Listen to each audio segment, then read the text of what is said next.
se debería de encargar de los cuidados. ¿Por qué pasa esto, no? ¿Por qué pasa que no pasa? ¿Por qué pasa que no pasa? No nací mamá al aire. Un podcast para madres de todos los tipos y personas que resuenen con la maternidad. Despertaste y soñaste coros. Donde vamos a hablar, a calzón quitado, sobre aquello de lo que no se habla tanto. Lo incómodo, lo incuestionable y también de lo otro, lo disfrutable. Antes que especialistas, en este podcast somos madres. Mujeres que intercambian, se acaloran, se emocionan y también la pifian. Ahora es de madrugada y Porque no nacimos madres. hay que caminar a casa contando lunas nuevas. Buenas, ¿cómo andan por ahí? ¿Cómo andás, Pato? ¿Cómo andás, Tati? Hola, Nela, ¿cómo andás? Hola, todo bien. Muy contenta por el episodio de hoy. Bueno, acá les habla Nela. Tenemos un episodio muy especial hoy, con una invitada también muy especial, jovenita de luz, que ya hicimos encuestas por las redes y ya todas adivinaron, porque con decir doula, con decir genia, con decir que acompaña al puerperio, con decir que es súper cálida y súper sabia, por supuesto que todo el mundo adivinó que era Alicia Abad. Así que bienvenida. Y gracias, qué presentación, chiquirina. Vamos a contarle a quienes no la conocen algunos datitos de quién es Alicia, ¿no? Ya dije que era doula, también es educadora perinatal, también hace masajes prenatales. Bueno, es pionera en esto de acompañar puerperios, tiene su propio sistema de cómo acompañar a las familias en esta etapa tan particular, y también coordina un proyecto que se llama Maternar en Libertad, que acompañan a madres en el sistema penitenciario. Todo eso y más hace nuestra querida Alicia Abad, que es amiga de la casa y a quien le damos la bienvenida. Ali, muchas gracias por estar acá, por prestarnos tu tiempo. Preséntate vos ahora. Wow. Después de todo lo que dije, No sé si hay mucho más para decir, pero bueno, muchas gracias. Ya saben, ya se los dije muchas veces, me encanta el trabajo que hacen ustedes, me encanta que sean mujeres, madres. Así que bueno, nada, no sé si tengo mucho más para agregar. Capaz que en esto que decís que soy pionera, o que en realidad no soy pionera, capaz que sí en nuestro país, pero después de... Yo soy doula desde el 2017 y las doulas, para el que no sepa, lo que hacemos es acompañar el proceso de embarazo, nacimiento y puerperio de mujeres y sus familias, obviamente. El acompañamiento empieza en el tercer trimestre, que cada vez empieza un poco antes, ¿no? Según las necesidades de esas mujeres y sus familias. Y más o menos termina al mes y medio de vida del bebé. Y bueno, y este año, en el 2024, fue como medio revelador dedicarme a acompañar puerperios en esto de las necesidades de las mujeres y sus familias de ser sostenidas y acompañadas, más allá de la calidez que vos describís, por una persona que tiene información basada en evidencia científica y que además sabe qué es lo que una mujer puérpera puede estar necesitando o lo que está atravesando. No solamente porque yo también soy madre, sino porque, bueno, estos años de acompañamiento también. Y las formaciones, ¿verdad? Que nunca están de más. muy bien. Me olvidé decir eso, madre de dos. Sí, y también que el tema que nos convoca hoy es corresponsabilidad parental, y pensamos en Ali por toda la experiencia que tiene, por su formación, por su perspectiva, por su punto de vista, su forma de ver las cosas, porque está muy alineada con nuestra forma también, y por eso te invitamos a compartir. La idea es que sea como una charla a calzón quitado, para poner los puntos sobre las mesas, para poder profundizar en lo que haya que profundizar y continuar en esto de problematizar, de visibilizar determinadas cuestiones que de repente no están tan visibles a la hora de maternar y de maternar con otro. Así que bueno, bienvenida nuevamente. Además, una cosita interesante es que Alicia entra ahí a esa intimidad de los hogares, ¿no? Entonces también tiene mucho dato jugoso para contarnos sobre cómo funciona la división de tareas. ¿Y en qué momentos, no? Ahora que decías último trimestre, nacimiento y mes y medio, es como que estás ahí cuando las papas queman, queman. Sí, en el debut también de estos nuevos roles, ¿no? De madre y padre, en el caso de que sean madre y padre. Sí, eso está bueno también que lo digas, porque una cosa que pasa, yo he acompañado también familias donde hay dos mamás y no es lo mismo. ¿Por qué? Por esto que hablamos de los cuidados, que está tan internalizado en nosotras las mujeres, es muy distinto de comportamiento cuando las familias son de dos mamás que cuando son de mamá y papá. ¿Y has tenido de dos papás? No. ¿Y en qué sentido son distintos, Ali? Y bueno, en esto de mirar al otro, ¿no? Y de los cuidados, porque de verdad que es muy importante hacernos cargo de los cuidados, ¿no? Porque siempre hay como esto de, bueno, la mamá es la que tiene la teta, el bebé necesita a la mamá, ¿no? No podemos, hay como también como algo bien ambivalente cuando decimos, bueno, pero el papá también puede dar una mema, ¿no? Sí, hay mil cosas que también puede hacer el papá, y que cuando es una pareja de dos mujeres, fluye mucho. O sea, hay un interés por la información también, por recibir la información, y es distinto, es muy distinto el tema de los cuidados, es así. En las parejas de dos mujeres, ahora sí entiendo, la no gestante, digamos, la mujer no gestante está más dispuesta a cuidar a la mujer que sí, totalmente. Y también no solamente cuidar a la mujer como individuo, sino cuidar a lo que rodea a la mujer, las tareas de la casa, esto de no solamente cambiar el pañal, ¿no? Sino estar atento a otras cosas. Y yo creo que tiene que ver, porque no lo he estudiado, como otras cosas sí, pero eso justamente no, con esto, con que nosotros ya tenemos internalizado esto del chip del cuidado de que somos niñas. Aprovecho la temática para hacer una pregunta. En ese caso, ¿cómo es la licencia maternal? Bueno, ahora hay como un tema con eso. Hay un colectivo que se llama Dos Mamás, que hace poco estuvieron como con algunas problemáticas con respecto a cómo se gestaban los bebés, ¿no? Como esto de las fecundaciones in vitro, quién paga, esto de, ¿cómo se llama? El Fondo Nacional de Recursos y todo eso, y también están en eso de las licencias, ¿no?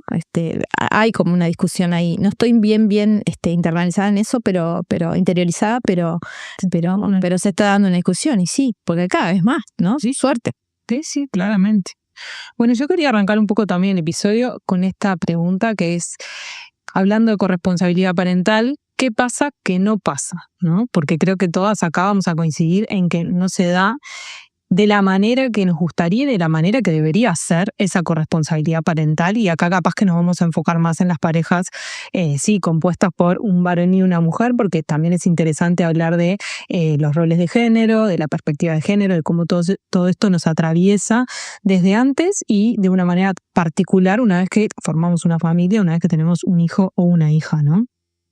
Bueno, ¿qué pasa que no pasa? A ver, ¿quién arranca ahí a pensar la cosa? Primero me parece importante esto que dijiste, no pasa, chiquilinas. No pasa. No pasa. Es confirmado. Sí. Y además por esto de como siempre tener que estar explicando o pidiendo, ¿no? Y esto arranca desde la gestación, ¿no? Y cuando yo hablo del tercer trimestre, que es algo que yo voy, primero que en nuestro país, o sea, culturalmente no se cuida la gestación, ¿no? Parece que vos no estás enferma, estás enemizada, y aparte estás en el mejor estado de la vida de la mujer. Sí. No hay nada más maravilloso que eso, ¿no? De allá desde el tercer trimestre a nosotras nos pasan cosas que no nos pasan ni en el primero ni en el segundo, ¿no? La exigencia de la atención, de ser maternadas por nuestra madre.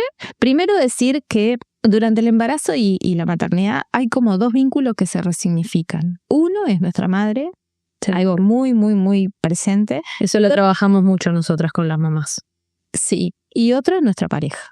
¿Qué pasa en el tercer trimestre? Bueno, pasa que mi cerebro está tan metido en el nacimiento y en preservarme para después poder sobrevivir yo, a mí, a lo que me está pasando, y sobrevivir a mi bebé. Que necesito atención, necesito cosas que las pido todo el tiempo, porque es verdad que a veces no sabemos qué necesitamos y es verdad que a veces no sabemos pedir ayuda, pero de verdad que pedimos, y muchas veces pedimos sin pedir, o sea, ¿no? Con esta persona que nosotros tenemos un proyecto de vida, que es nuestra pareja, a veces hace 15 años, 11 años, 8 años, y las cosas no se suceden, ¿no? Nadie me está escuchando, nadie me está mirando, Todo el mundo está muy pendiente del bebé, de que el embarazo sea sano, de trabajar para después tener ahorros, para después el puerperio, porque después me tomo la licencia, ¿no? Pero nadie me está mirando a mí, que soy la que está necesitando cosas y la que le está atravesando totalmente. Sí, incluso esto de la licencia, esto de pensando en el después, ¿no? Las madres, la gran mayoría, lo que intentan es no tomarse la licencia maternal hasta último momento porque priorizan el tener más tiempo luego con sus bebés, ¿no? Entonces, en esa dicotomía de tener que elegir entre cuidarme yo y cuidar después al bebé, es terrible, ¿no? Es nefasta y creo que se da esto que vos estás diciendo. O sea, no se toma en cuenta de que una mujer con 37, 38, 39 semanas de embarazo no tiene que estar trabajando. ¿Ya con 34? Ya no deberías de estar. Bueno, por ley es ahí donde empieza la licencia maternal, ¿no? Nos podemos empezar a tomar. Acá en Uruguay es así. Que no debería ser una cosa en detrimento de la otra. Claro, porque si no es como una elección sumamente perversa. Pero ahí también va esto de la productividad laboral, ¿no? El sistema laboral no es compatible con una mujer gestante, ni en pedo. Claro. Y entonces, puerpera tampoco. Puerpera mucho menos, pero una gestante menos, porque es como siempre te está demostrando que vos podés y que le importa que estés embarazada. Yo soy la gerenta de... No, tú no. Te lo hacen saber también, ¿no? En muchas empresas es que si estás embarazada o si vas a tener, o si tenés hijos chicos o lo que sea, no vas a llegar a mucho más, por lo menos en este tiempo. Eso te lo hacen saber explícitamente. Y te sacan de todos los proyectos. Así lo del famoso techo de cristal, que esto lo hablamos también en el... Incluso con las propias mujeres, ¿no? Yo conozco casos así muy puntuales de jefas mujeres poniéndole el techo de cristal a otras mujeres. O sea, que vos pensás, bueno, capaz que ahí cambia un poco la cosa, porque bueno, una persona que ya la vivió la experiencia, que es mujer, que sabe lo que le faltó cuando tuvo hijos y eso, sin embargo, de eso, de cómo ellas llegaron ahí en detrimento quizás de poder disfrutar mucho a sus hijos en los primeros años, por lo menos, después no esa empatía que uno espera no existe, no está. Y volviendo a esto que vos decís de los cuidados, yo le sé, bueno, después de la gestación viene el nacimiento, donde estás totalmente atravesada por la maternidad y por tu maternidad, por cómo fuiste maternada. Pasa que a mi compañero también le pasan cosas. Y culturalmente a mí me pasa mucho cuando yo doy los talleres que yo estoy para sostenerle la mano y no, el nacimiento tiene que ser una experiencia disfrutable y en la cual vos podés participar, porque eso también hace el vínculo. Y está todo muy mentalizado con que el padre solo le sostiene la mano y le dice, respira tranquila. No, para eso necesitas información y que te interese la información que vas a recibir. Que eso es lo que a veces más me cuesta en los talleres, ¿no? Que les interese. Que les interese de lo que le estás hablando. Y siempre hay que estar remando, ¿no? Por eso te digo, esto que hablamos hoy antes de esto, de empezar a grabar, esto de que no hay un interés, que no estamos mejor como nosotros creemos. No, señor. Señora. Vos en tu experiencia, Ali, ves al acompañar familias que de parte del varón no hay interés. ¿Podrías decir Sí, en la mayoría de los casos pasa eso. Después, ¿no? Con este proceso, que es bien largo, porque en realidad yo empiezo a veces a la semana 16, 19, y yo ya... también yo acompaño desde el 2017, no soy la re experta, pero ya empiezo a leer algunas cosas que empiezan a pasar sin que se diga. Y a veces es como, bueno, ¿no? Se sienten abrumados.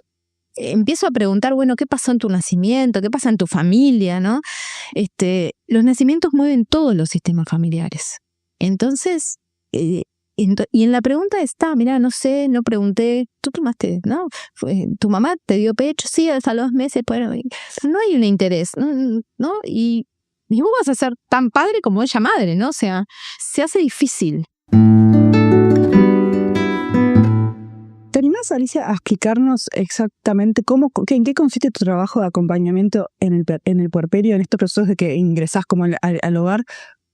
Porque me parece que está bueno explicar un poco ese trabajo, porque no sé si, no creo que se conozca mucho eso. Bien. Que fuera de este ambiente. Cuando es solamente puerperio, son 2 talleres antes del nacimiento, que uno es obviamente puerperio y cuidado del recién nacido, más allá de los talleres que las parejas pueden tomar en otro lado o en su propia mutualista. Después que el bebé nace, a veces yo lo que hago es un relevo al papá o al acompañante para que toda esa noche que pasaron, yo siempre digo, uno de los dos tiene que estar lúcido y generalmente no es la mujer, porque quedamos con una adrenalina muy arriba y estamos todo el tiempo pendientes de la supervivencia de nuestro bebé. Entonces generalmente le hago un relevo ya, o sea, internados, ¿no? Después de la primera noche, 6, 7 horas para que el padre pueda ir a descansar, bañarse, tratar y venir fresco, atento. Y después en la casa a las 24 horas de que les dan el alta. O sea, la primera noche la pasan sin mí, vamos a decirlo, ¿no? Y después yo voy y la propuesta tiene que ver con las necesidades de cada pareja. A veces es ir 2 o 3 horas a refrescar información, a ver cómo se acopla el bebé, ¿no? Cómo viene la lactancia, cómo está la herida de la cesárea, si fue cesárea, a conversar un poco, ¿no? A reforzar esa información que ya tuvimos. Cada vez. Exacto. Y ahí acompañar emocionalmente esto que está pasando. Y otras veces no, otras veces voy solamente a hacer colchón del bebé, ¿verdad? Para que esos padres puedan descansar 3, 4, 6 horas como máximo. Es maravilloso. Y generalmente acompaño hasta el mes y medio o hasta los 2 meses. Según también cómo yo voy leyendo a esta familia, cómo va evolucionando todo. Y las primeras visitas son bien seguiditas, a veces son 2 veces por semana y después ya voy cada 10 días, ¿no? La última visita es cada 15 capaz. De eso se trata el acompañamiento en el puerperio. Según lo que vos contás, de esto de lo que no sucede con respecto a los padres, ¿no? O sea, al rol de los padres, ¿qué es lo que más ves o lo que más te llama la atención o lo que más preocupa en las parejas también? Bien. Primera como algo así que surge mucho es como esa necesidad de también de que ellos sean mirados, ¿no? Estoy recansado, yo tampoco duermo, ¿no? Y creo que eso también tiene que ver como con 2 cosas. Primero con esto de cómo somos criados y de no tener ni idea de lo que es muy difícil explicarle a una mujer o a un hombre que se van a convertir en madre y padre qué les va a pasar, cómo van a ser atravesados. Primero porque somos todos distintos, por suerte, pero después porque Sí, transferible. y además tiene que ver también como con tu trayectoria de vida, no es solamente ese momento, ¿no? Claro, ahí se juega todo. Exacto. ¿Cómo llegás ahí también, no? ¿Cómo llegás a hacer de la maternidad atrás de la A este proyecto de vida que siempre tenemos como una idea de lo que va a ser, pero después nos atraviesa millones de veces más lo que pasa. Entonces, y también tiene que ver con esto de la crianza, ¿no? Si vos criaste a un varón que vio y que vos también implementaste de que vos sos la que tiene que cuidar y él el que tiene que trabajar y traer la plata a casa, nosotros pensamos que estamos, vuelvo a repetir, como muy avanzados y no. Hay varones que tienen 28, 30 años que siguen pensando que el rol es ese, ¿no? Es el trabajar, que no te falte nada. Pero por lo que ocurre todo el tiempo eso. Yo lo que quiero es que a ella no le falte nada. ¿Y qué es eso? ¿Qué es que no le falte nada? Pasa por lo económico. Y nosotros, ¿sí? El trabajo, el que no le falte nada, que querés comprar una cuna de $600, no te preocupes, yo voy a trabajar 1000 horas, pero, ¿no? Y después nuestro rol, que siempre es el de, no, yo cuido, yo me ocupo, ¿no? Del bebé me ocupo yo. Llega un momento que eso te desborda, no va a pasar eso, no te vas a ocupar de todo. Pero eso también tiene que ver con nuestra crianza, con cómo estamos criadas. Y esto que hablábamos hoy también, fuera de la grabación, que nosotras tampoco habilitamos a los varones, a los padres, en su rol, ¿no? Siempre queremos que sea como nosotras o como a nosotras nos enseñaron, ¿no? El bebé con la ropa combinada, ¿no? No, yo quería decir algo con respecto a lo del trabajo. Vivimos en un sistema que les da 13 días de licencia. O sea, también que es como también ir contra la corriente, ¿no? Porque el sistema está creado para que la mamá se quede, para que el papá vuelva a trabajar a los 13 días, rápidamente. 3 días. Y eso termina también justificando esto de estoy cansado, porque claro, yo voy a trabajar, yo me voy a ir a la casa, ¿no? Sin dormir, pero ella se queda acá todo el día. No, está todo el día en la casa. ¿Y qué hace? Y esto, ¿no? Yo después el otro día tengo que ir a trabajar sin dormir, después volver a trabajar y volver a esta dinámica. Es como... Lo que yo más escucho es no lo quise despertar porque él mañana te quiere trabajar. Claro. Entonces estás toda la noche Y ahí me parece... Lo cual es sumamente entendible también, porque vos decís, Es sumamente entendible, pero acá yo creo que hay un punto clave, que es el tema de la invisibilización de los cuidados como algo que se traba. eso a lo que me refiero es que es totalmente entendible que vos puedas tener ese pensamiento hacia el otro, ¿no? Digo, vos, porque, no quiere, yo también tengo que ir a trabajar mañana, ¿no? Porque también tengo trabajo con el bebé todo el día, ¿no? Eso. Pero No fueran tan invisibles los cuidados, no pensarías, bueno, él mañana tiene que salir a trabajar, pensarías, él mañana tiene que salir a trabajar y yo mañana tengo que trabajar acá en casa. No, ya digo, Con la misma... digo que me resulta como algo natural pensar en eso. Sí, obviamente, es por eso. Porque nosotras, a lo que yo entiendo, Tati, que vos hablas de que la mujer puede empatizar más que el varón con la mujer. O sea, capaz que nosotros podemos entender esto de... Él podría pensar lo mismo. Claro, creo que eso vas vos, ¿no? Como que nosotras tenemos más, nosotras empatizamos, nosotras vemos el trabajo, es lo que dice. No, o tampoco nos queremos enfrentar a la frustración del hombre después también, porque también pasa mucho eso. Bueno, esa es otra cosa que también se da, ¿no? Esto de, la otra vez, en esta conversación que tuvimos, en este encuentro que tuvimos allá en el Live Cinemas, que Andrés decía eso, que él recibe parejas donde el varón hace todo a desgano, está enojado. Claro. Se siente como olvidado. Hay que bancar después que vuelva de trabajar cansado porque no durmió y todo eso. Digo, hay que bancarlo. Y eso también por los roles de género, ¿no? Muy clave en todo el proceso y es el tema de la comunicación, de poder decir qué es lo que te pasa y qué es lo que vas a necesitar. Y eso el varón tampoco lo hace, ¿no? Nosotras tenemos red de amigas donde nosotras conversamos y te podés quejar y tirás todo como si fuera una volqueta, pero los varones entre ellos no hablan, no se dicen. ¿Cuál es la frase más clásica? Jodete porque no vas a dormir más. O dormí ahora porque estás a dormir. Tal cual. Ningún varón le pregunta a otro, che, estás muy asustado, ¿cómo te sentís? ¿No? ¿Qué pasa? ¿Cómo fue el parto? ¿Cómo te sentiste vos? ¿Qué cosas hiciste? Ninguno, no se preguntan eso. Incluso dentro de la pareja siempre suele ser la mujer la que lleva la conversación con su pareja varón, ¿no? Bueno, me siento de tal manera, o necesito que vos hagas tal cosa. La que lleva al varón a terapia es la mujer. Exacto, ¿no? Y terminamos muchas veces maternando también a ese varón que de alguna forma no puede o está como limitado en la conexión con sus emociones, en la posibilidad de comunicar, etcétera. Y yo quería decir un par de cosas en relación a esto de los roles de género, ¿no? Y la perspectiva de género. Un poco retomar esto que decían, ¿no? Históricamente el rol del varón fue el de estar fuera de casa y tener ese rol de proveedor.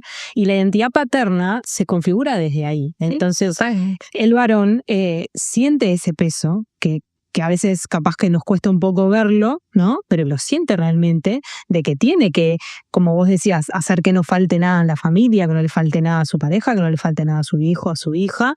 Y a su vez, el ya saber de antemano y haber sido socializado de esa manera hace que para ese varón no sea conflictivo saber que va a tener que renunciar a horas de estar con sus hijos, por ejemplo. Y sin embargo, en la identidad materna sucede al revés. La mujer está chipeada, socializada y educada para estar dentro de casa. La crianza pasa a ser un deber, un mandato, y tiene que estar, y más ahora con las nuevas tendencias, ¿no? Esto de la crianza respetuosa, que no quiero decir que no sea buena, por supuesto que sí, pero también muchas veces se termina Muy exigente. Transformando en dogma. La mujer tiene como este mandato de tener que estar presente, y cuando trabaja fuera de casa, porque muchas igual trabajan fuera de casa, terminan generándoseles un conflicto que no tiene el varón ese conflicto, porque el varón ya sabe de antemano, desde siempre, que no va a estar de esa manera. Ella tiene que estar de esa manera, internamente lo siente así, tengo que estar con mis hijos, pero también quiero trabajar o también tengo que trabajar. Entonces es imposible que no haya conflicto. Y otra cosa que pasa con la crianza respetuosa, amorosa, como se le llame ahora, es que esa crianza solo la lleva la mujer. Y el varón acompaña y a veces no está de acuerdo con eso. Y eso genera conflictos también. Justamente hoy hablábamos de eso con Nela, sobre esto, el consumo, sobre crianza respetuosa. Claro, que tanto leían los hombres sobre eso, ¿no? Porque pueden estar pueden no estar de acuerdo también, pero pueden estar muy de acuerdo en la teoría, pero si vos no lo laburás, si vos no te informás, no sé qué, seguramente reproduzcas mucho de lo que no quisiste reproducir. Entonces, ¿cómo hacer ese chip, no? Y ya lo hemos hablado en otro episodio, principalmente porque esa literatura generalmente apunta a las mujeres. Por supuesto. Eso sin lugar a dudas. Lo que siempre decimos, si nosotros no nos informamos y no actuamos en función de eso, a las que penalizan es a nosotras, porque no van a ir a decir, porque el varón, ay, mira qué bien cómo se ocupa, ¿no? Si viste que siempre tenés como ese comentario, el varón cuando ejerce la paternidad de forma con corresponsabilidad, es un padrazo. ¿Sí? La madre nunca es una madraza, no sé, o sea, es una madraza. No, es lo que le toca. Es lo que tiene que ser, porque tiene que ser así. Vuelvo a poner un ejemplo que lo quería mencionar, que estoy viendo una serie que se llama Maternidad Activada, no sé si la vieron. Sí, la vi. Pero viste que en ese caso ella decide no tomarse la licencia maternal de los 6 meses, que creo que es en Dinamarca la serie, y tienen 6 meses. Ella no aguanta más y a los 2 meses decide volver al trabajar siendo madre soltera. Y hay un diálogo muy interesante porque se encuentra con un varón médico que le cuestiona eso, pero no desde su rol de médico, sino desde su rol de padre. Y es interesante el diálogo que se da. Él dice, debe ser duro. Y ella le responde así, tener un hijo es muy duro, no sé qué. No, debe ser duro volver a trabajar con tu nene de 2 meses, ¿no? Como, incluso una mirada bastante condenatoria hacia ella de cómo va a dejar a su hijo, tabla. Es que siempre, si dejamos a la bebé, somos abandónicas, pero si nos quedamos en casa, bueno, entonces es como, renunciamos a nuestra vida profesional, dejaste de lado tu vida, o sea,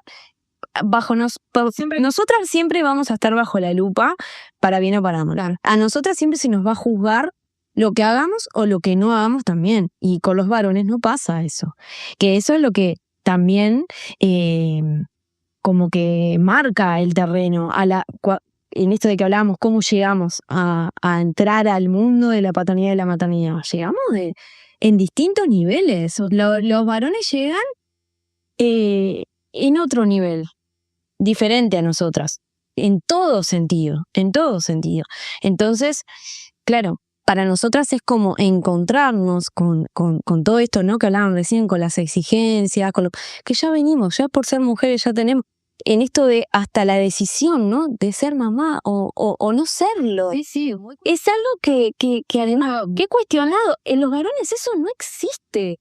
No conozco que haya varón que diga, ay, yo quiero ser padre, que sea un tema de conversación, que sea un tema en la vida como sí lo es para nosotras. De tener que aclarar eso constantemente, ¿no? La mujer que decide no ser madre tiene que estar explicando por qué, por ejemplo. Sí. No es como, es tremendo, y creo que eso, nos pesa un montón, y esto después nos genera mucho sentimiento de culpa, mucha carga. Volvemos en esta conversación, seguimos hablando de la madre, ¿no? De la mujer, que viene madre, y a mí me pasaba mucho cuando yo recién empecé a acompañar, yo solo miraba a la madre, solo escuchaba a la madre porque me interesaba la necesidad de acompañar esa necesidad. Pero la madre eligió como proyecto de vida, como compañera y como familia, a un varón. Si yo no empiezo a mirar lo que le pasa al varón, mi acompañamiento no va a tener éxito, ¿no? Justamente sobre eso te quería preguntar, ¿qué tan abiertas estamos nosotras para escuchar esa queja del varón, ¿no? De estoy cansado, no dormí, me duele la espalda. Tanto a ti te lo pregunto como mujer, en realidad escuchar eso en ese lugar, en ese momento, y a la mujer que parió, ¿no? Bueno, 2 cosas. Esto que decía, ¿no? Que yo cuando empecé a acompañar solamente ¿no? Era como, yo voy a empoderar a la mujer. Después me di cuenta que no, porque los conflictos se dan desde los 2 lugares, porque a ese padre está atravesado por su paternidad también, o sea, entonces ahí empecé como, a mirar un poco más y a escuchar un poco más. Y si bien, ya lo hablamos off the record, en algunos momentos digo, no seas malo, no vengas así de la espalda. Pero es un lugar, mi acompañamiento también, que eso también es lo que hace la diferencia en otros profesionales, es como, hacer como un nidito ahí y ver qué le pasa al otro también, porque si no miro al otro, primero validar lo que le pasa al papá. Así que no solamente validar, sino habilitarlo para que hable, claro. Entonces, si no, volvemos a para atrás de nuevo. Pero que además que es la misma experiencia, digamos, que la experiencia de tener un hijo, pero es distinta la vivencia. Cada uno lo vive diferente. Porque la mamá que gesta, ¿no? Que va a parir, que después si decide o no tener una lactancia amamantando, ya lo vive de otra manera. Porque es imposible también demandarle al otro que sienta lo mismo que yo, que lo viva igual que yo, porque es imposible, porque lo viven desde otro lugar, tienen otro. Por eso hablábamos la otra vez también de que no nos roben el puerperio. Ellos no tienen puerperio, es otra cosa, les pasan un montón de cosas, pero no es puerperio, es otra cosa lo que les pasa. Y sin dudas que hay que validarlo, pero no es lo mismo. Entonces también empezar a nombrar, bueno, si no es puerperio será otra cosa y empezar a hablar de eso, pero también esto de que les toca a ellos, ¿no? De que se hagan cargo, que hablen, que generen esos espacios, que se den esas discusiones, que puedan poner en palabras cómo se sienten, que también eso tiene que ver con los roles de género, ¿no? Como la mujer que sentimental, que habla de las emociones, que lo otro, claro, y que el hombre es más sencillo, más claro. No, y que empiecen a pasar cosas como, por ejemplo, que llegues mal dormido al trabajo, que explote todo el trabajo, que llegues tarde al trabajo, y que esas cosas tienen que pasar. Porque si no, por esto que decíamos hoy, no, lo dejo a mí porque mañana tiene que ir al trabajo, que lo entiendo, porque es un sentimiento sumamente empático y entendible para mí, es cierto que es verdad que hay que dar lugar a que explote todo en el trabajo, porque si no, es siempre las que llegamos tarde, las mal dormidas, con zapallo en la ropa, Totalmente. somos nosotras, ¿no? Con ese estrés y todo eso. Sí. En España ahora hace un tiempo que también está pasando que los hombres están haciendo como un estudio de 35 o 40 años, después que vienen padres, empieza como una depresión ahí, y bueno, y están como haciendo un trabajo por esto que estábamos diciendo, porque si es parte de tu proyecto familiar, bueno, hay que mirarlo también. Y sí, pero también es una responsabilidad, por eso en esto del me duele la espalda, me duele el cuello, me duele, estoy muerto, no dormí, de bueno, hacete cargo. Claro, hacete cargo y haces las cosas que tenés que hacer. Y en esto que hablábamos hoy también de habilitar al otro, de que no lo va a hacer como yo, pero lo tiene que hacer porque es su papá y es un vínculo que tiene que construir, que va más allá de darle una mema, ¿no? Ay. Y eso a veces nosotras, como también estamos, como dicen ella, chipeadas en esto del cuidado, no lo habilitamos.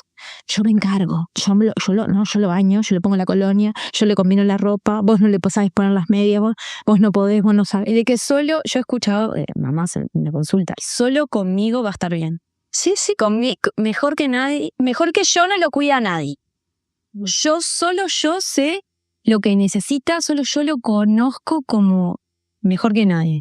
También en esto, trayendo esto que dice Ali, que obviamente hay que mirar a esos papás, porque no solo con mirar a las mamás, si bien tenemos un montón de argumentos y muchos y variados de por qué hay que mirar a las mamás y dónde están sus vulnerabilidades y demás, y más que entendible la cantidad de cuidados que deberían de recibir y que no solamente deberían de estar a cargo de la familia. Ahora después vamos a ese plano más macro, pero volviendo a esto, yo me encuentro mucho desde la clínica con madres, porque trabajo con madres, no trabajo con padres, pero recibo un poco las miradas de los padres a través de las madres, con padres que se sienten todo el tiempo que están en falta. Porque las madres todo el tiempo estamos demandando y como hay mucha información que no está, ¿no? Como todo esto que nos pasa en el puerperio, de por qué necesitamos lo que necesitamos, el otro no lo capta. Y en realidad a veces trata como, en el mejor de los casos, ¿no? Así como maleta de loco, ¿cómo es que se dice el dicho? Loco sin manija, bueno, como bola sin manija. No. Mora con un arma. Bola sin manija, está bien, como bola sin manija, ir cubriendo lo que más o menos va leyendo que la mujer necesita, va leyendo que el bebé necesita, la mujer le va mandatando, pero siempre siente que la está corriendo atrás, y ellas muchas veces traen esta vivencia de no, porque él me dice que a mí nunca me cansa nada, que nunca lo logra, que nunca, ¿no? Que nunca es suficiente, etcétera, etcétera. Eso es una cosa que se recontra de el no te alcanza nada de lo que yo hago suficiente. Y eso obviamente que genera cosas en el otro. Porque a quien le gusta no sentirse suficiente padre, suficiente pareja, Y tiene mucho que ver con todo esto que es invisible. Entonces también a la mujer le cuesta mucho transmitir y a veces parece que estuviéramos como dictando órdenes y no tiene que ver con eso, pero hay tanta cosa ahí adentro que nosotras tenemos que no logramos terminar de contarle al otro, de explicarle al otro, porque a veces ni las tenemos claras nosotras, ¿no? A veces que tiene que ver con todo esto de lo que estamos hablando. Tampoco no deberíamos estar explicando todo el tiempo todo, ¿no? Como, bueno, también hay como una cuestión de esto que decía Ali, del interés, de saber qué es lo que te pasa, de la disponibilidad, de la escucha, de prestar atención, a ver qué le está pasando, qué necesita, como estar más atento, que capaz que a veces del otro lado no hay, y nosotras terminamos como en esto de explicar, de contar, de dar la información. Yo, de esto de la información, doy un taller que se llama Puerperio en Familia. Entonces, eso, el mismo taller de puerperio que le doy a las parejas, invito a la mamá y el papá de ella y, en caso que haya, mamá y papá de él. Y ahí te vas dando cuenta de las crianzas, de los entornos, de la red que puede haber o no haber. Si esa red que hay está buena, si la vamos a usar o mejor vamos a dejarla, ¿no? Y ahí es cuando vos también empezás a ver qué le pasa a ese varón, cómo fue criado, qué pasó con la mamá de ese varón, ¿no? Y sale en esos talleres. Y si bien sale de a poco, después empiezan a pasar cosas, ¿no? En esto que cómo habilitamos a la familia, al entorno, en la ayuda, ¿no? Que a veces, esto que hablábamos hoy, a veces hay red, a veces la red no aporta, entonces vamos a dejarla, y a veces no hay red. Entonces, el puerperio se hace mucho más intenso todavía. No, Miriola. Una cosa que quería mencionar en esto de qué lugar tiene en ese caso el varón cuando se queja o cuando, ¿no? Para ti, pero también para la propia mamá, en esto que decía Nela, de que bueno, que nunca sentimos la satisfacción completa por parte de la pareja, en este caso, para lo que necesitamos, también de alguna forma, que tampoco es cuestión de que él no se pueda quejar o no pueda hablar de lo que le pasa, más allá de que si lo ponemos en una balanza decimos, no, ¿cómo te vas a doler la espalda? Que te cuente cómo me siento yo, pero eso se debe dar mucho, ¿no? Más allá que ahí no hay puerperio como esa. Yo no soy psicóloga, pero claro, en esto de acompañar y de estar muchas horas en la casa y de habilitar, porque esto también es parte del puerperio, ¿no? De habilitar, bueno, ¿qué te pasa? Esto del dolor de espalda es como lo mínimo también, ¿no? A veces puse un ejemplo hasta bodudo, diría, pero repite, porque eso también se repite, los dolores porque no dormís, o la falta de sueño, ¿qué te produce la falta de sueño? ¿No? Eso veía pensamientos oscuros. Es un espacio para que también el varón pueda conversar y conversarlo entre todos. Y a veces en esos espacios es cuando ella se entera cómo se siente su pareja, ¿no? Que no es menor. Y ahí lo conversamos, ¿no? Y bueno, cuando yo a veces siento que necesitan otro tipo de apoyo, yo qué sé, bueno, ahí como que vamos delegando. Pero sobre todo porque el primer mes, para un recién nacido y su familia, es muchísimo, ¿no? Es muchísimo. El tema es que yo creo que cuesta mucho escuchar eso del otro, ¿no? Ahí, en ese primer mes, como Sí. que nos ha pasado tanta cosa. Escuchar que tenés sueño es como... También entiendo que tú podés escucharlo, porque si no es parte de lo mismo, es como lo que vos decías, ¿no? Vos elegiste ese nido, bueno, sin duda que a él también le pasan cosas. No hay lugar a dudas, volver a encierrar la fue de compasión, ¿no? También no está bueno, pero entiendo que resulta, a mí por lo menos, aparte, hablando de mi experiencia personal, a mí me costaba escuchar eso, porque aunque no fuera ni desde el lugar una queja, o simplemente compartiendo, tengo sueño, no sé, el simple compartir me costaba en los primeros días. Yo acá quiero traer otro tema que queda muy en evidencia, que queda todo en las manos de esas dos personas y es imposible, porque las dos van a estar atravesadas, como decíamos, de sus diferentes lugares, las dos van a estar mal dormidas, las dos van a estar con dolores, etcétera. No puede quedar en un binomio de dos personas lo que implica la sobrevivencia del bebé. Y acá quiero traer este punto, que es la cuestión más macro de la que mencionábamos hace un ratito, que tiene que ver con ¿quién se debería de encargar de los cuidados? ¿Por qué pasa esto, no? Y entonces, ¿por qué pasa que no pasa? ¿Por qué pasa que no pasa? El arranque del episodio, ¿no? Y si pensamos en la organización social del cuidado, ¿qué es la organización social del cuidado? Es el cómo el Estado, el mercado, las organizaciones comunitarias y las familias producen y distribuyen los cuidados. ¿Qué pasa en Latinoamérica? Hay una gran desigualdad en la organización social del cuidado en 2 niveles, básicamente. El primero tiene que ver con cómo estos participantes que acabo de nombrar, Estado, mercado, organizaciones y familias, adjudican el cuidado. Y ya lo acabamos de ver. ¿En quién recae? En las familias. Todas las otras patas que deberían de formar parte de esa red más amplia no están o son muy, muy deficientes. Y el segundo nivel de desigualdad es de género. Recae mucho más en las mujeres que en los hombres. Entonces, finalmente, el cuidado, haciendo una conclusión de esto, recae específicamente en las familias y dentro de las familias y dentro de las casas en las mujeres. Entonces, evidentemente no hay ecuación posible que no salga mal. O sea, quiero decir, están faltando otras patas que son sumamente importantes.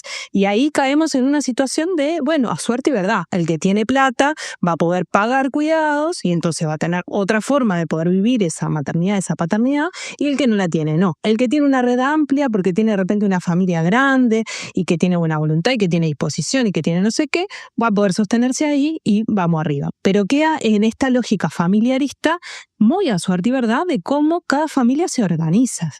El Estado, ¿qué propone? Un sistema de cuidados altamente deficiente, licencias totalmente inaceptables. Y que además eso termina siendo también un factor determinante a la hora de decidir tener hijos o no. ¿Con qué red contamos? ¿Con qué? Y se reduce a lo que vos decís, a la familia.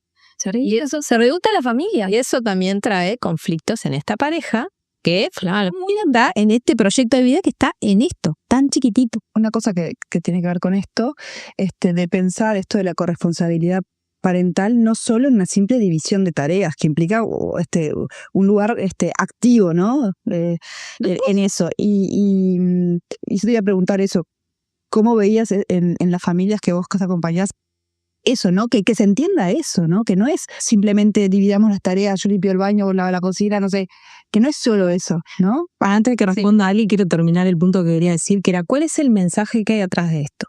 El mensaje que hay atrás de esto, finalmente, es la invisibilización de los cuidados. ¿Por qué?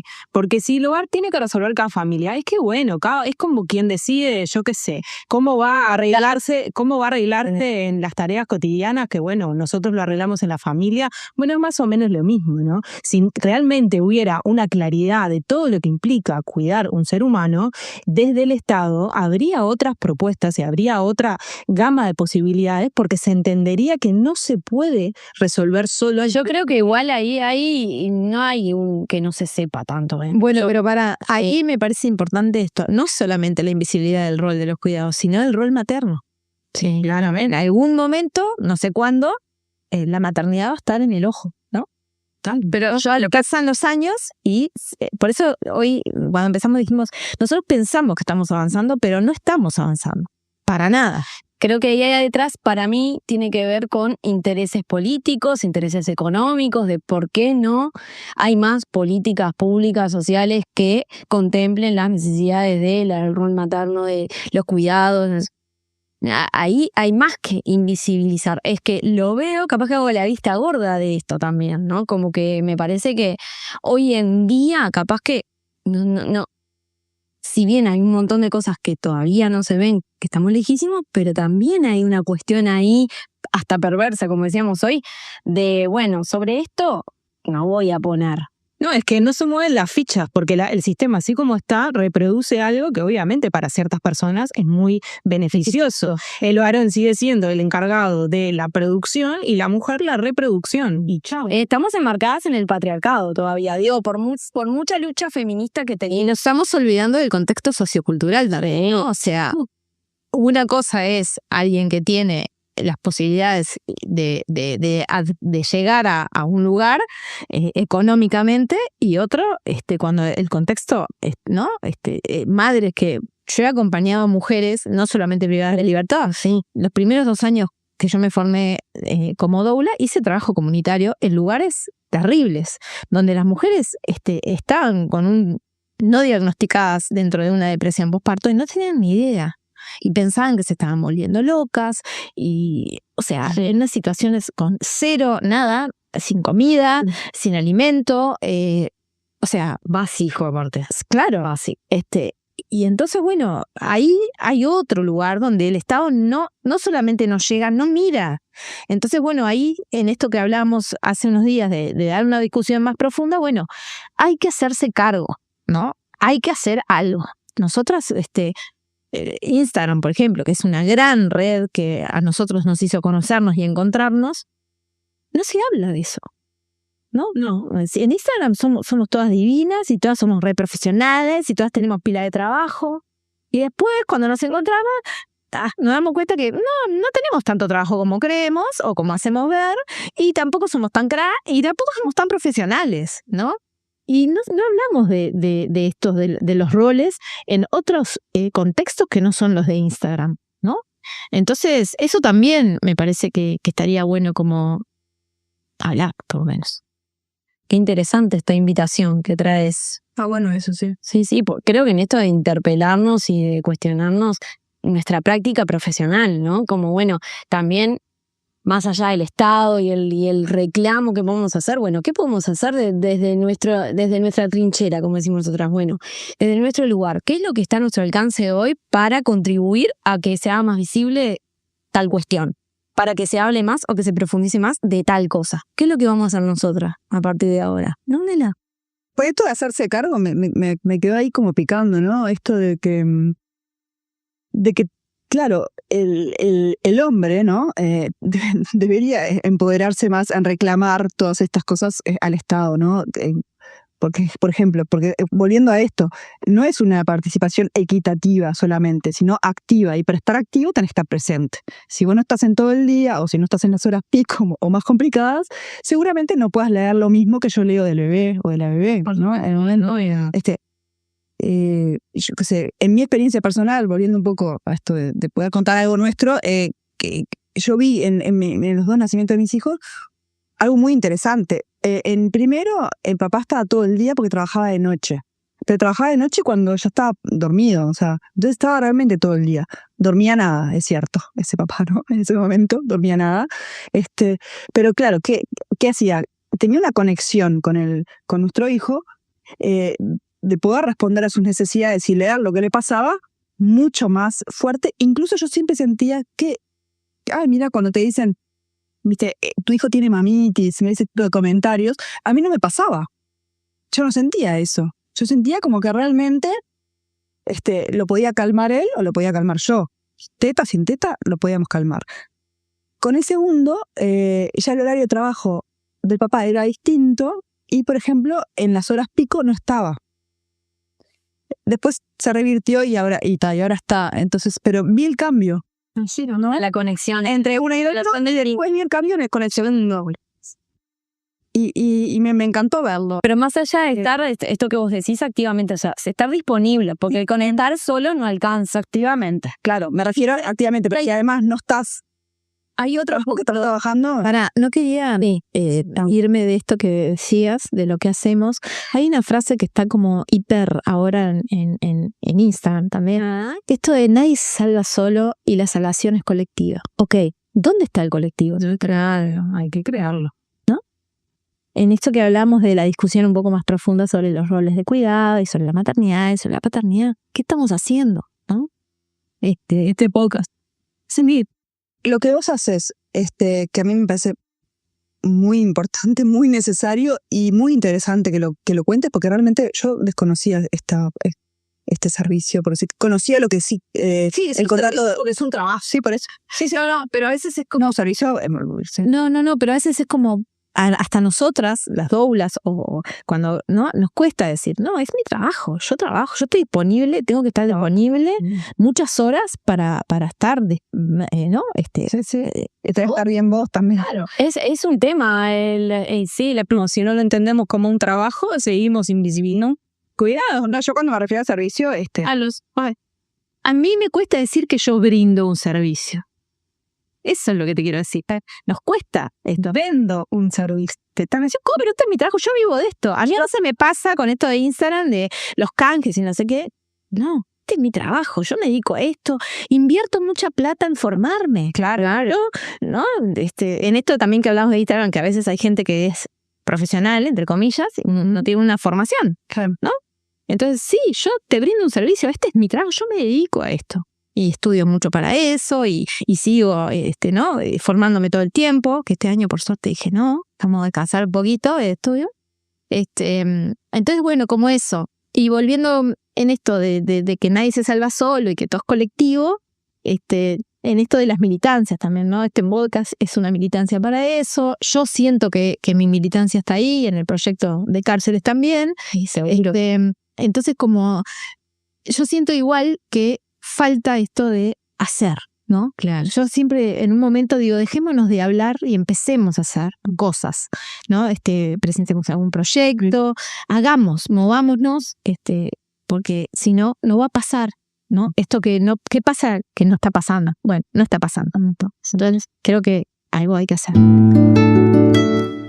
Vos el otro día, escuchándote, hablabas de como un relevamiento que habías hecho, una encuesta, una investigación tuya. Una encuesta, investigación, es como muy ambicioso. Bueno, está. Pero, bueno, tu propia investigación dentro del ámbito donde vos trabajás con las familias con las que trabajaste, ¿no? Y traías como, bueno, esto de un alto porcentaje de parejas que se separan y traías la razón, que ahora me contaste un poco, ¿no?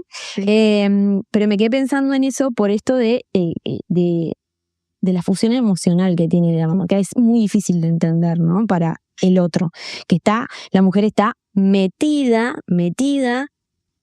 casi que son uno con el bebé al principio, muy, muy fuerte, y el otro queda como por fuera. Y en esto que vos traías, creo que antes de grabar, esto de que me miren, que me atiendan, que no, de parte del varón. Las infidelidades, ¿verdad? Ahí va. Contanos un poco de este relevamiento que... Los datos que ponen. Los datos. Bueno, yo lo que hice fue como un formulario, ¿no? Bien, bien sencillo. Y la última pregunta era eran 4 preguntas: cómo te había atravesado la maternidad, si fuiste sostenida por alguien o no, en qué momentos, ¿no? Había como una multiple choice. Y la última pregunta era cómo se había reconfigurado la pareja, ¿no? Y bueno, y casi el 60% habían como tenido como unas peleas importantes que habían marcado a la pareja en el puerperio. Y algunas que yo acompaño hasta el mes y medio y después, hola, ¿cómo andan? ¿Cómo viene todo? No sé qué tal. Y algunas, un 20%, que parece poco pero es bastante, de 300, se habían separado dentro de esos primeros 6, 7 meses y había sido por infidelidades, ¿verdad? Porque el puerperio, y porque además, en esto que hablamos de cómo fuimos criados, la relación sexual es lo que nos hace encontrarnos con nuestra pareja. Cuando tenemos una discusión o nos peleamos, cuando nos reconciliamos con una relación sexual, es como, volvimos a ser los de antes, ¿no? Volvió la conexión. Y en un puerperio eso no sucede, ¿no?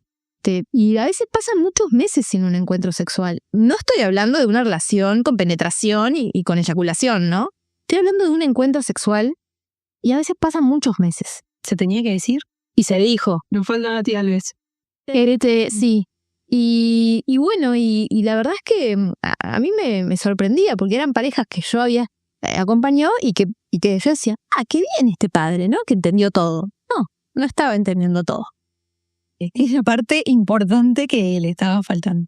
Y eso también tiene que ver con esto que hablábamos hoy, ¿no? De cómo fuimos criados y del machismo y de las películas porno y de nuestra educación sexual. Ni de cómo fuimos educadas nosotras para satisfacer al varón, para que se quede con nosotros. ¿Qué pasa en el puerperio? Y ahí, colar al palo, te le huele al palo.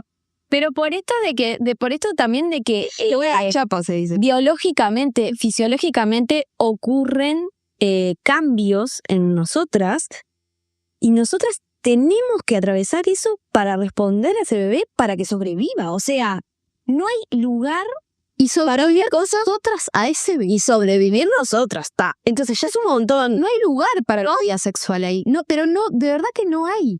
No hay lugar. El que esté escuchando, no hay lugar. No importa cuándo estés escuchando esto. Y bueno, y eso la verdad es que es como, ¿no?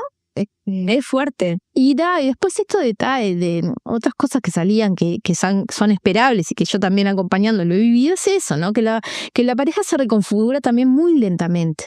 Y que nosotros que estamos acostumbrados a que todo suceda ya y a la inmediatez, ¿no? Y no pasa eso. El tiempo pasa muy lento en el puerperio, ¿no? Y eso también es algo que cuesta que el varón lo interiorice. Bueno, ahora que te escuchaba, que yo estoy en mi segundo puerperio y ha sido totalmente distinto al primero, bueno, gratamente, ¿no? Para mi felicidad. Porque yo tenía terror, porque mi primera vivencia de puerperio, la que escucha este podcast ya sabe, porque ya lo he contado, que fue bastante rock and roll, y entonces cuando quedé embarazada por segunda vez dije, ay, no, otro puerperio como el que tuve. Pero no pasé por esos lugares, pasé por otros muy distintos. El segundo puerperio es muy revelador.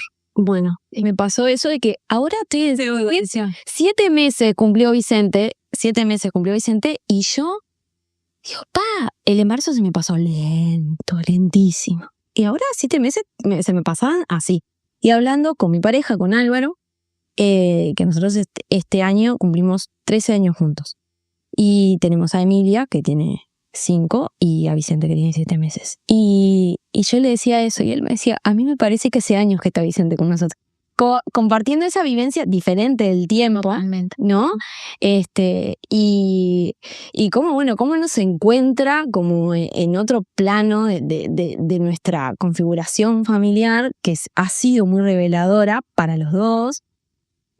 Para nuestra hija también, como otra persona también en este puerperio que antes no estaba, o sea, sí estaba, pero no como está ahora, ¿no? Hay una persona más. Entonces, cómo hay otro conocimiento, otra información, tal vez por haber pasado por esa experiencia, porque cómo llegamos al primero no es como llegamos al segundo. Por supuesto. Entonces, también traer eso, ¿no? Como que creo que, y en esto capaz que Nela coincide conmigo, en nuestra experiencia de trabajo con mamás, el impacto mayor está en el primero, ¿no? Como cuando entramos ahí de cero. Tengo cosas para decir. Igual yo también observo que en el segundo, cuando aparece un segundo hijo, las dificultades familiares aumentan. Sí, Porque la demanda aumenta, porque los conflictos aumentan. Pero también aumentan porque la mujer está parada desde otro lugar. Por eso yo digo que el segundo puerperio es revelador. O sea, ya no te fumas, esto no va a pasar, no me va a volver a pasar, pues esto no me lo fumo más. O ya entendí que este no era el camino. Capaz que el camino largo no me estaba funcionando. Este es el camino más corto y este es el que voy a tomar. Primero porque vos sos otra persona, pero además por la experiencia también. Y yo creo también, Eli, que ya aguantamos menos. Quiero decir, y quiero traer algo de que esto de la superwoman que muchas veces traemos, ¿no? De hacer los malabares con todo, con la casa, con el niño, con la pareja, con la familia, con los amigos, con nada. Ahora que explote todo. Llega un momento que ya no hay posibilidad. O sea, cuando ya tenés 2, ya es todos esos malabares que quizá más o menos lograbas ahí con un costo enorme, pero más o menos lograbas que estuvieran ahí piloteándose en el aire, es imposible. Y ahí entonces todo lo que vos de alguna manera le eximías al otro porque lo terminabas asumiendo vos en tu cosa de malabares, ahora no lo podés eximir. Entonces se lo tenés que empezar a pedir. Y entonces empiezan a pasar estas cuestiones conflictivas y es más, yo muchas veces veo separaciones a partir de estos segundos hijos. También, yo también lo he vivido. De eso te quería preguntar sobre la corresponsabilidad parental cuando se produce una separación. Porque ahí la balanza, yo me lo imagino, que debe ser mucho más heavy, ¿no? Obvio. El otro día Mica de Germina decía que tendría que haber una ley que hasta que el niño no tiene 2 años no te puedes separar. O sea, vos venís, me hiciste el hijo, se te cargó. Vale. Y ahí también es como polémico, ¿no? Porque sostener una relación, ¿no? acomodé lugar. Para no quedarte sola o para que el otro se haga cargo, es tremendo, es terrible.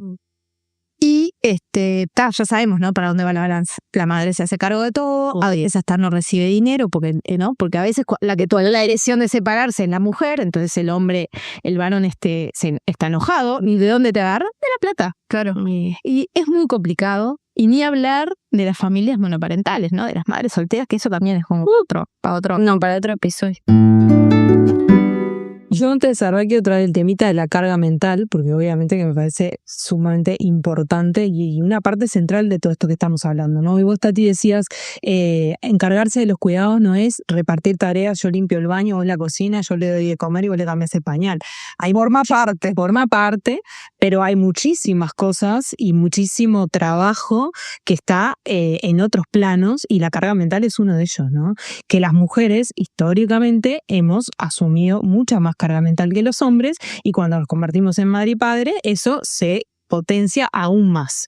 Y yo creo que es uno de los puntos de quiebre, digamos, lo llamaría así, en las parejas, donde las cosas parece que van bastante bien repartidas, ¿no?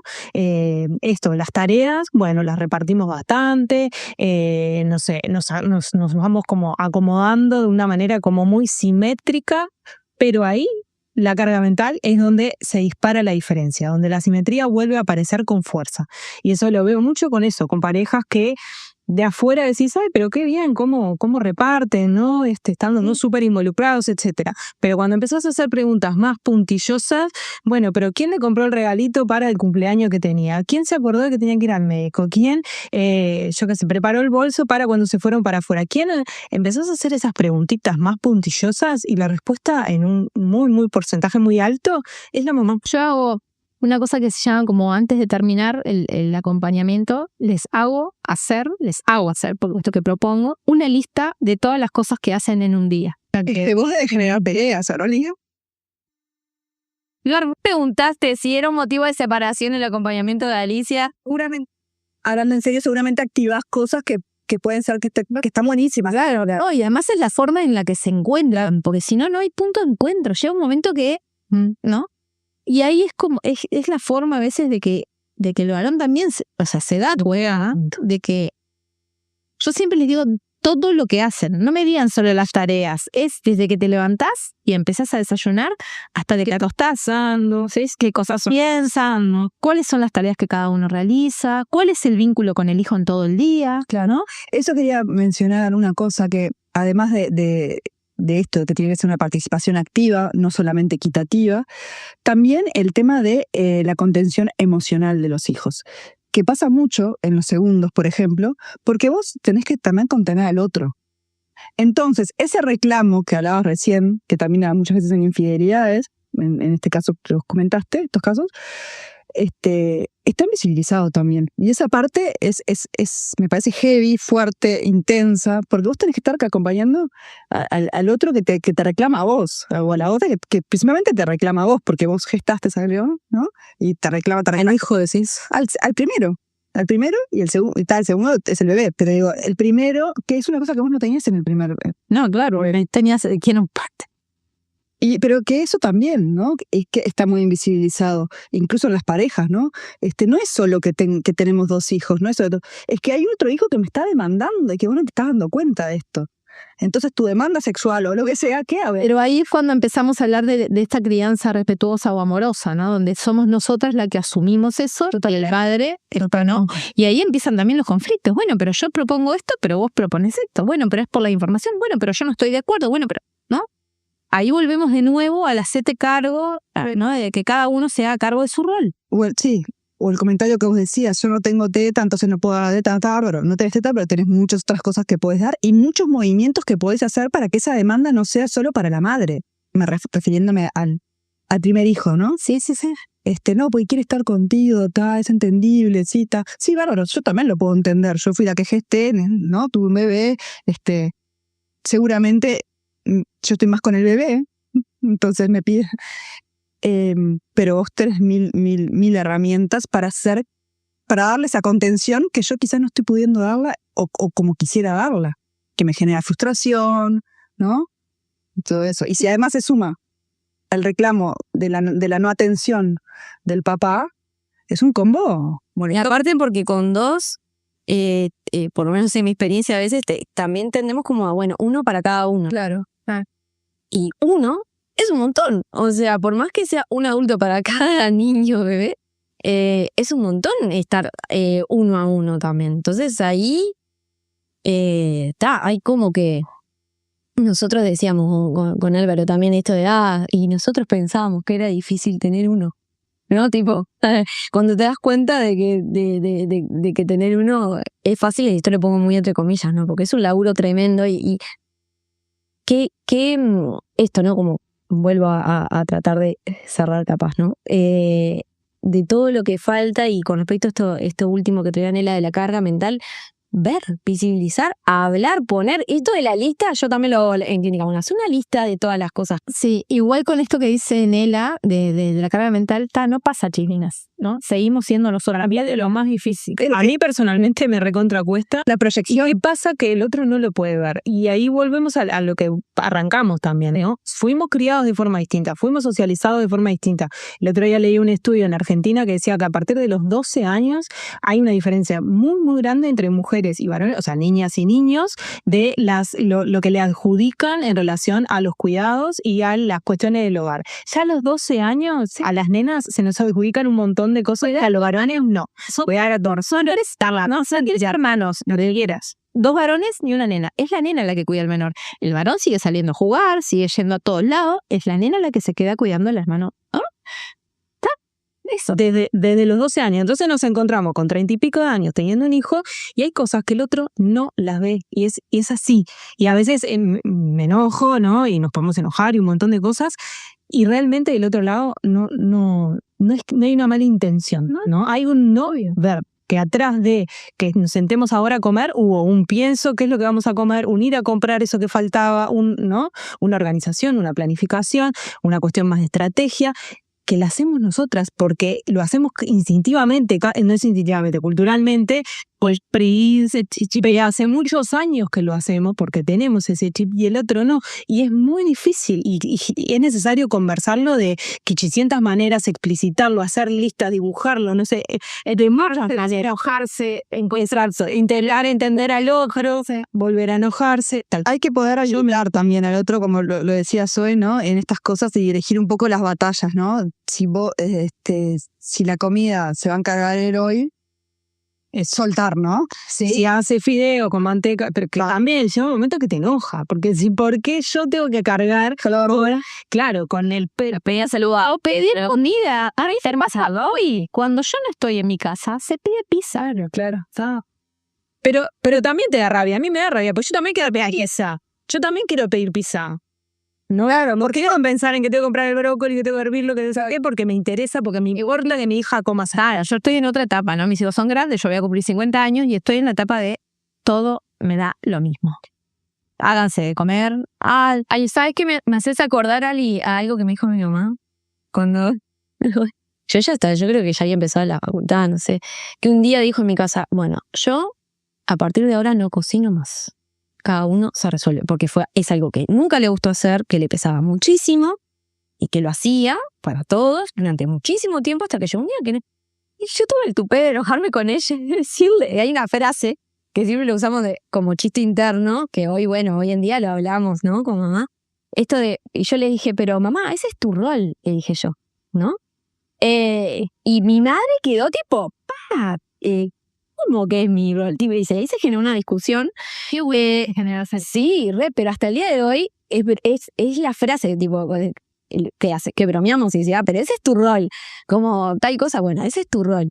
Pero sí, obvio, se generan esas discusiones. Hasta hoy en día tenemos esas discusiones, ¿no? De cómo nos atraviesa. Bueno, ahora como siendo mamá, como me atravesó a mí, que yo siempre digo que cuando nació Emilia, yo le dije, mamá, ahora entiendo cuando vos me decías que cuando sea madre iba a entender eso, la cosa.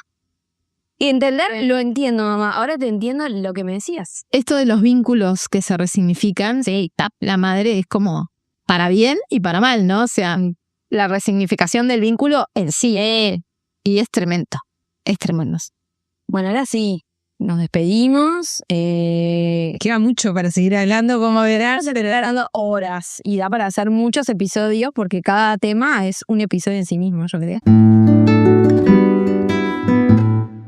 ¿Tu trabajo en cárcel también es en el marco de un programa? Sí, es un proyecto en realidad, es un proyecto que se llama Maternal en Libertad, que lo que hacemos desde hace 6 años de forma voluntaria, que no es menor eso, es acompañar maternidades dentro de la unidad 9, que es donde están las mujeres embarazadas y madres con hijos a cargo hasta los 4 años. Y que bueno, que este año tuvo como un parate en el mes de abril, porque bueno, las condiciones no estaban dadas como para que nosotros siguiéramos, y además porque teníamos una carga emocional donde no podíamos, si bien somos un equipo de 5 o 6 profesionales de distintas profesiones, no había lugar donde volcar eso, y el trabajo voluntario no se sostiene, y nosotros lo pudimos sostener durante 6 años, que es muchísimo. Por amor al arte, por amor a la camiseta. Estoy contando de que no fuera remunerado, porque me ha quedado esa duda. O sea, no es buen dato, es un dato que no debería ser, no es bueno. No es un buen dato, obviamente no, pero digo, qué interesante, porque me quedé pensando en esto, ¿qué es una política pública? Me quedó todo el episodio. Bueno, dale. Imagínense que la maternidad no está visibilizada socialmente en nuestra, ¿no? Imagínense en una cárcel. Sí, menos, pues líder.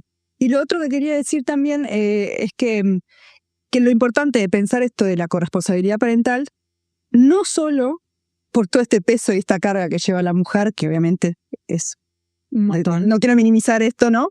Obviamente, pero también por el bien de los hijos, que ellos eligieron tener, ¿no? Y lo importante de eso, de encontrar esa armonía en casa, que pasa mucho a través de esto. Sí, y de pensar cómo seguimos criando a nuestros hijos, ¿verdad? ¿Qué es lo que ven? ¿Qué modelos ven? Mil gracias, Ali. Hermoso episodio, me voy súper contenta. Y con esperanza para mi segundo por pelis. Recuerden que nos encuentran en las redes como @nonasimamá, nonasimamá al aire en Spotify. Denos seguir, coméntenos, déjennos comentarios, sugerencias y compartan también con todas las mamás. Así llegamos cada vez a más mujeres. Eso. Muchas gracias también a nuestro sonidista Ale Correa y a las chicas de Animales del Poder que nos brindaron su hermosa canción Lunar.